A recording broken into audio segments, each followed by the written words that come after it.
शांति। आज अव्यक्त मुरली 24/10/75। आज की मुरली का सार है, हरेक ब्रह्मा मुख वंशावली ब्राह्मण चेतन सालिग्राम का मंदिर है।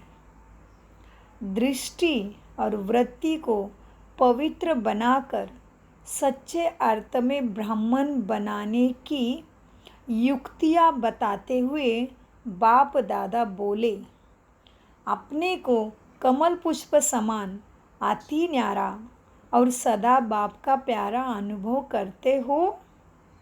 कमल पुष्प एक तो हल्का होने के कारण जल में रहते भी जल से न्यारा रहता है, पवित्र होते हुए भी स्वयं निवृत्त रहता है। ऐसे ही आप सब लौकिक या अलौकिक प्रवृत्ति में रहते हुए निवृत्त अर्थात न्यारे रहते हो। निवृत्त रहने के लिए विशेष अपनी वृत्ति को चेक करो। जैसी वृत्ति वैसे प्रवृत्ति बनती है। वृत्ति कौन सी रखनी है? आत्मिक वृत्ति और रूहानी वृत्ति। इस वृत्ति द्वारा प्रवृत्ति में भी, इस वृत्ति द्वारा परवृत्ति में भी रूहानियत भर जाएगी। अर्थात प्रवृत्ति में रूहानियत के कारण अमानत समझकर चलेंगे, परवृत्ति में रूहानियत के कारण भी अमानत समझकर चलेंगे, तो मेरापन सहज ही समाप्त हो जाएगा। माना घर में सबके बीच में रहते हुए पर की वृत्ति है ना, तो वो जैसा भी है कोई बात नहीं, ठीक ही है, आत्मा की स्वभाव है, संस्कार है। माना परवृत्ति में भी रूहानियत के कारण वो अमानत करके चलेंगे। अमानत में खयानत नहीं डालेंगे कि मेरा है, मेरा ही सुनना चाहिए, मैं बताते हुए वैसे ही करेंगे, एक्सपेक्टेशन भी नहीं रखना है। ये रूहानियत है जी। बाबा कहते हैं तो उससे क्या हो जाएगा? मेरापन सहज ही समाप्त हो जाएगा। अमानत में कभी मेरापन नहीं आता है। अमानत में कभी भी मेरापन नहीं होता है। मेरेपन में ही मोह के साथ साथ अन्य विकारों की भी प्रवेशता होती है। किसके साथ प्रवेशता हुई अन्य विकारों की? मेरेपन के साथ साथ जी। मेरेपन में ही मोह के साथ साथ अन्य विकारों की भी प्रवेशता होती है। मेरापन समाप्त होना अर्थात विकारों से मुक्त, निर्विकारी अर्थात पवित्र बनना है, जिससे प्रवृत्ति भी पवित्र प्रवृत्ति बन जाती है। विकारों का नष्ट होना अर्थात क्या? श्रेष्ठ बनना। विकारों का नष्ट होना अर्थात श्रेष्ठ बनना। तो क्या ऐसे आपने को विकारों को नष्ट करने वाली श्रेष्ठ आत्मा नहीं समझते हो? परवृत्ति को पवित्र वृत्ति तुमने बनाई है। सबसे पहले क्या है परवृत्ति? दूसरे को देह देखते हो। परवृत्ति क्या देखते हो? दूसरे को देह देखते, आत्मा नहीं देखते। परवृत्ति को पवित्र वृत्ति बनाई तो दूसरे को आत्मा देखना, माना वृत्ति पवित्र है। बाबा ने प्रश्न पूछा, इसलिए प्रवृत्ति को पवित्र वृत्ति बनाई है क्या? सबसे पहले प्रवृत्ति है अपनी देह की प्रवृत्ति, अपने को भी देह समझते हो इसलिए। फिर है देह के संबंध की प्रवृत्ति। तो पहले प्रवृत्ति देह के हर कर्मेंद्रिय को पवित्र बनाना है। जब तक देह की प्रवृत्ति को पवित्र नहीं बनाया है, तब तक देह के संबंध की प्रवृत्ति चाहे हद की हो या चाहे बेहद की हो, उसको भी पवित्र नहीं बना सकेंगे। इसलिए पहले स्वयं की प्रवृत्ति पवित्र बनाओ कि मैं देह नहीं हूँ, देह को चलाने वाली गुणवान श्रेष्ठ आत्मा हूँ। ये हमेशा स्मृति में चाहिए, बाबा कहते हैं, तभी दूसरे के लिए भी आपकी क्या होगा, बेहद की वृत्ति हो जाएगी। हाँ, उसको भी पवित्र प्रवृत्ति नहीं बना सकेंगे फिर दूसरे को भी। अच्छा, तो ब्रह्मा कुमार कुमारियों की प्रवृत्ति कौन सी है? जैसे हद के संबंध की प्रवृत्ति है ना, हद के संबंध की प्रवृत्ति है, ये मेरा, ये अमुक है, ये पति है, ये बच्चा है, ये सासू माँ है, ये माँ है, ऐसे है ना।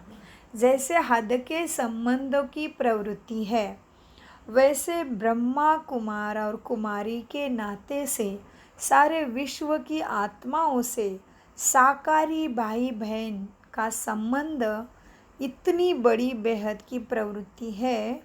लेकिन पहले अपने देह की प्रवृत्ति बनाए, तभी बेहद के प्रवृत्ति को भी पवित्र बना सकेंगे।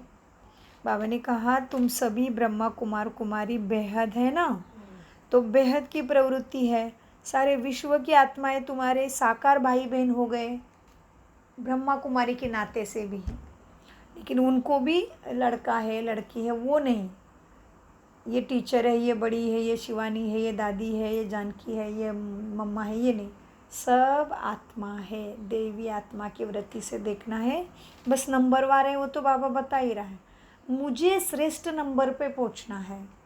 तो ये कब होगा? जब सभी को ही आत्मा भाई के दृष्टि से देखोगे। इसलिए बाबा ने बहुत गहरा महावाक्य कहा है, जो आसानी से समझ में नहीं आ रहा है कि बाबा को उसमें से क्या कहना है। तो बाबा ने कहा ब्रह्मा कुमार कुमारियों की प्रवृत्ति कौन सी है? जैसे हद के संबंध की प्रवृत्ति है ना, वैसे ही ब्रह्मा और ब्रह्मा कुमारी के नाते से भी सारे विश्व की आत्माओं से साकारी भाई बहन का संबंध इतनी बड़ी बेहद की प्रवृत्ति है। क्योंकि पूरे विश्व में कितने हैं ब्रह्मा कुमारियों के सेंटर, कितने देशों में? 140। तो इतने अलग अलग संस्कारों के आत्मा है। तो बाबा कहते इतनी बड़ी बेहद की प्रवृत्ति है, लेकिन पहले अपने देह की प्रवृत्ति बनाएं, तभी ही बेहद की प्रवृत्ति को भी पवित्र बना सकेंगे। हाँ, उसके लिए कहावत क्या है? Charity begins at home. हाँ, चैरिटी बिगेन्स एट, पहले होम, मेरे से शुरुआत होती है। चैरिटी मतलब ये हमारे घर से ही हम ट्रस्टी बन के निकले, पहले शरीर के ही trustee. Charity begins at home. पहले अपने देह की प्रवृत्ति अर्थात घर को पवित्र बनाने की सेवा करनी है। हाँ, पहले अपनी देह, हाँ, देह की प्रवृत्ति अर्थात अपने घर को ही पवित्र बनाने की सर्विस करनी है, सेवा करनी है। फिर बेहद की करनी ही है। तो पहले अपने से ही पूछो कि अपने शरीर रूपी घर को पवित्र बनाया? हाँ, अपने से पूछो, अपने शरीर रूपी घर को पवित्र बनाया? देखो, बनाया है क्या? संकल्पों को, बुद्धि को, नयनों को और मुख को रूहानी अर्थात पवित्र बनाया है क्या? जैसे दीपावली पर घर के हर कोने में स्वच्छता करते हैं, कोई एक कोना भी न रह जाए, इसका कितना अटेंशन रखते हैं। ऐसे ही हर कर्मेंद्रियों को स्वच्छ बनाकर आत्मा का दीपक सदा के लिए जगाया है। जगाया क्या? ऐसे रूहानी दिवाली मनाई है अथवा अभी मनानी बाकी है? सबके दीपक अखंड जगमगा रहे हैं ना। जैसे गायन है ना, घर घर मंदिर बनेगा, ऐसे ही अपने देह रूपी घर को मंदिर बनाया है क्या? जब घर घर मंदिर बनाओ, तभी ही विश्व को भी चैतन्य देवताओं का निवास स्थान मंदिर स्वर्ग भारत बनाएंगे। जब हर घर माना एक एक आत्मा, जब घर घर मंदिर बनाओ, तभी ही विश्व को भी चैतन्य देवताओं का निवास स्थान मंदिर बनाएंगे। तभी विश्व को चैतन्य देवताओं का निवास स्थान मंदिर माना, सतयुग की राजधानी पूरे विश्व के लिए। हाँ, पूरे विश्व पे किसका राज्य होगा? देवी देवताओं का। लेकिन कब? जब अपने शरीर रूपी घर को पवित्र बनाओगे, वो भी किसके रूप में? कैसे? बुद्धि, संकल्प, नयनों, मुख द्वारा पवित्र बनाओगे, तब भी विश्व रूपी घर भी आपका मंदिर बन जाएगा, माना विश्व पे राज्य। जब घर घर मंदिर बनाओ, तभी ही विश्व को भी चैतन्य देवताओं का निवास स्थान मंदिर बनाएंगे। जितने भी ब्राह्मण हैं, हर एक ब्राह्मण चैतन्य शालिग्राम का मंदिर है। हर एक ब्राह्मण कौन है? शालिग्राम का चैतन्य मंदिर है, चैतन्य शक्ति मंदिर है। तुम हर एक अपने अपने शरीर में बैठे हो, ये तुम्हारा मंदिर है। चैतन्य शक्ति का मंदिर तुम्हारा शरीर है। ऐसे मंदिर समझते हुए उनको शुद्ध पवित्र बनाओ। अभी के पुरुषार्थ के समय प्रमाण, विश्व को संपन्न परिवर्तन के समय प्रमाण, इस समय कोई भी कर्मेंद्रिय द्वारा प्रकृति व विकारों के वशीभूत तुम्हें नहीं होना चाहिए।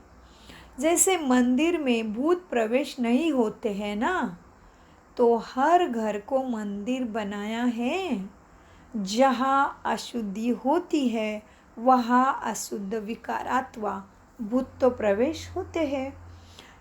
तो मंदिर माना क्या हो रहा है? किसकी बात हो रही है?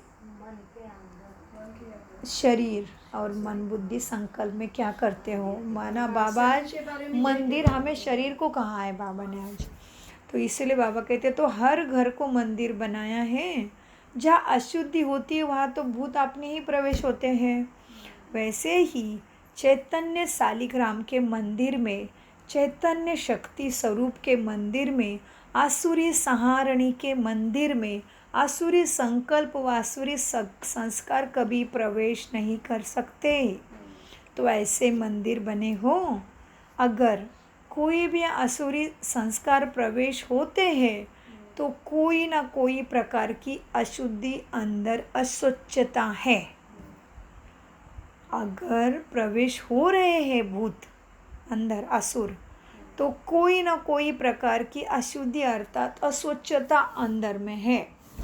तो ऐसे अपने को चेक करो कि कभी भी कहीं भी प्रकार की अशुद्धि मेरे में रह तो नहीं गए हैं, और कहीं भी प्रकार की अशुद्धि रहना नहीं चाहिए।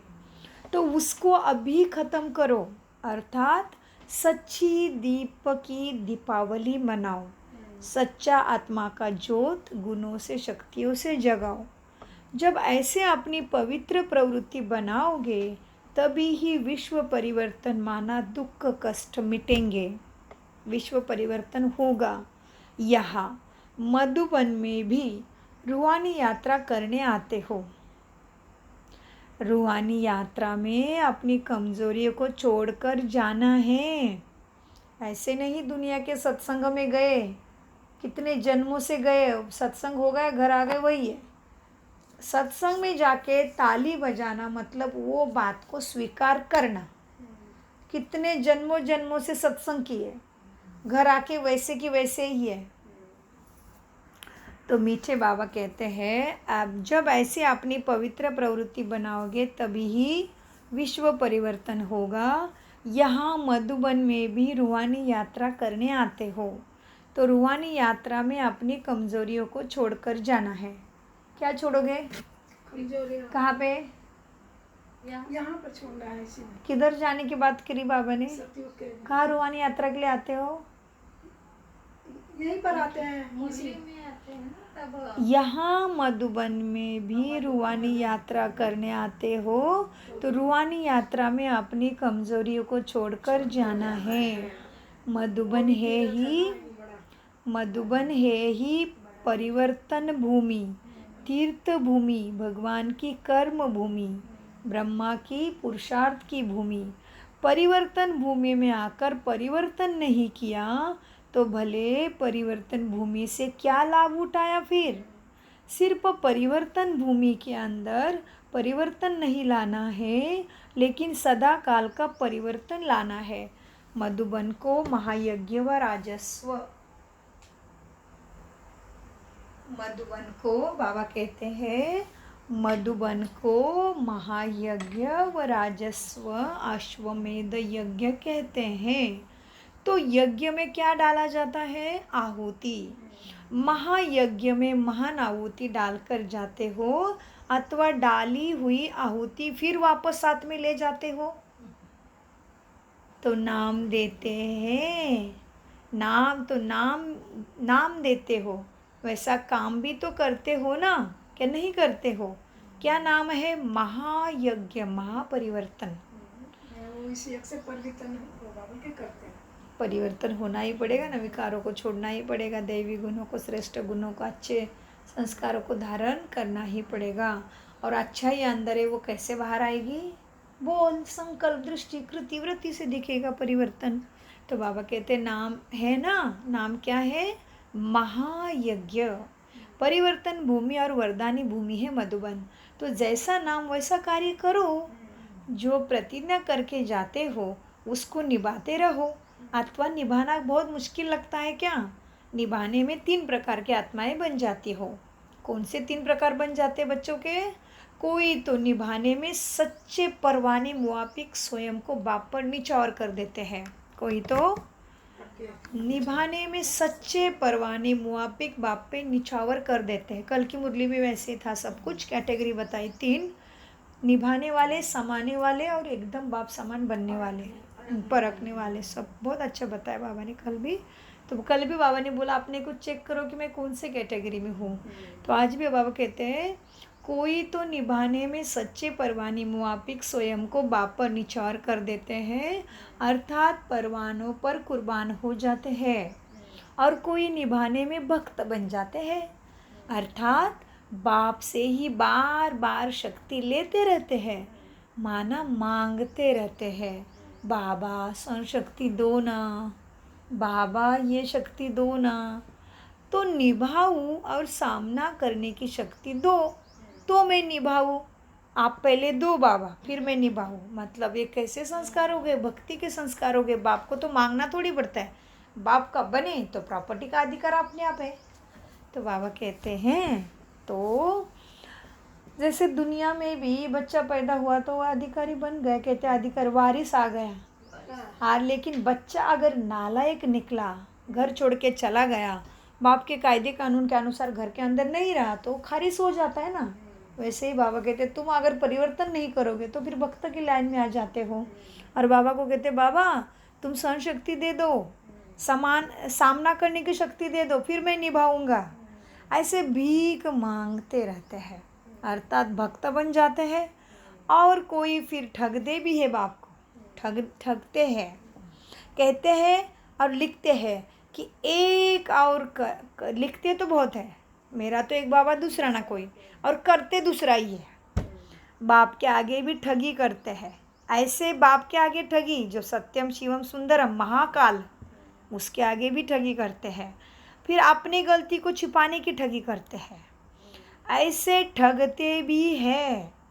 कईयों में तो निभाने की शक्ति है ही नहीं, लेकिन अपने को बचाने के लिए फिर बहानेबाजी लगाते बाप के सामने। अपनी कमज़ोरी को छुपाकर दूसरों के बहाने बनाते रहते हैं। फलाना संबंधी ने ऐसे किया, वो ऐसे है, वायुमंडल खराब है, वातावरण ऐसा है, बाबा परिस्थिति ऐसे आई थी तो मैं क्या करूं, फिर मैं ऐसे बन गया। बहानेबाजी लगाते हैं, अपनी कमज़ोरी को छुपाकर दूसरे के बहाने बनाते रहते हैं। फलाना संबंध ऐसा है इसलिए ऐसे हुआ, वायुमंडल और वातावरण ऐसा है इसलिए ऐसे होता है, परिस्थिति अनुसार होता है बाबा, सर्कमस्टेंसेस ऐसे है। ऐसे बहाने बनाते ही रहते बाप के सामने।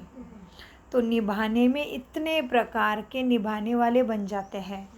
कहना तो सबका एक है, क्या? मेरा तो एक बाबा दूसरा ना कोई। कहते तो सब एक जैसा है, निभाते नहीं। तो कहना तो सबका एक जैसा है कि मेरा तो एक बाबा दूसरा ना कोई। जो कहेंगे कराएंगे वही जो कहेंगे और कराएंगे वही करेंगे, लेकिन करने में भी और प्रैक्टिकल आने में भी अनेक प्रकार के बन जाते हैं। इसीलिए अब तक साधारण समझ जो किया उसको बीती सो बीती करो, अर्थात अपने ऊपर अभी भी रहम करो। अभी भी टाइम दे रहे बाप, जो हो गया उसको बिंदी लगा दो, अभी बीती सो बीती ख़त्म। चलो अभी आगे, अभी उठो, जगह तो अभी सवेरा है, अर्थात अपने ऊपर रहम करो। इस भूमि के महत्व को अच्छी तरह जानो मधुबन के। इस भूमि को साधारण भूमि नहीं समझना। महान स्थान पर आते हो तो अपने को महान बनाने के लिए आते हो ना, तो महान परिवर्तन चाहिए, दृढ़ता चाहिए, प्रतिज्ञा चाहिए। बाप के साथ सच्चा रहना पड़ेगा, आज्ञाकारी वफादार बाप का बनेगे, तुम्हारा ही कल्याण है। इसलिए महान स्थान पर क्यों आते हो? अपने को महान बनाने के लिए। महान बनाना अर्थात क्या? समय के महत्व को, बाप के प्राप्ति को, अपने भाग्य के महत्व को जानना, समझना, माना महान बनना। बाबा कहते हैं महान बनना अर्थात महत्व को जानना, समझा? ऐसे समय पर स्वयं को परिवर्तन करने वाले, विश्व परिवर्तन के निमित्त बनी हुई, बाप के साथ प्रीत की रीत निभाने वाले, बाप को सदा अपना साथी बनाने वाले और सदा कमल पुष्प समान साक्षी रहने वाले, ऐसे सदा स्नेही बच्चों को बाप दादा का याद प्यारा और नमस्ते।